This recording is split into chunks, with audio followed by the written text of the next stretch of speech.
Чоң рахмат Венера Калыбек. Урматтуу Бактияр Жеңишбекович, 2024 жылга пенсионерлердин пенсиясы көтөрүлөбү, кошулабы пенсиясына дүйнөлүк кризиске байланыштуу?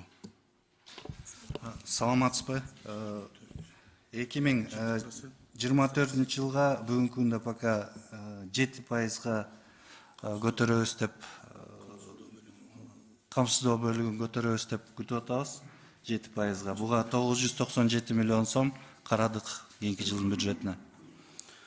Анан мына бизде бир топ мамлекеттик мекемеде иштеген жарандардын айлык майыналары көтөрүлдү да, ошол эле учурда жогорку окуу жайдагы мугалимдердин жана кесиптик лицейдин мугалимдердин айлык майыналары көтөрүлгөн жок да, абдан аз. Бул боюнча ким жооп берет? Себеби айлык майыналарын көтөрбөсөк, окуу жайларда жанагындай коррупционный элементтер пайда боло берет экен да.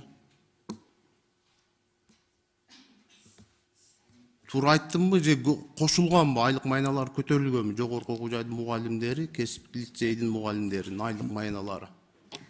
Рысбек Исламович, былтыр апрель айында соцсфераны биротоло көтөрбөдүк, ошол убакта 50%ге көбөйтүлгөн. Андан сырткары да бул жерде азыр билим берүү министри толуктоп кетет.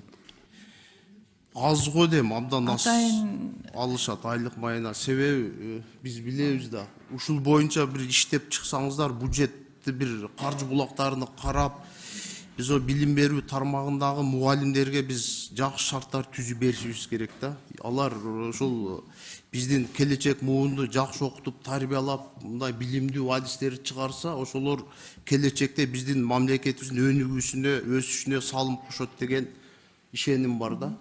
Чоң рахмат. Бул суроо күн тартибинде, анткени студенттердин контракттык акысын 3 жылдык мораторийге коюлган.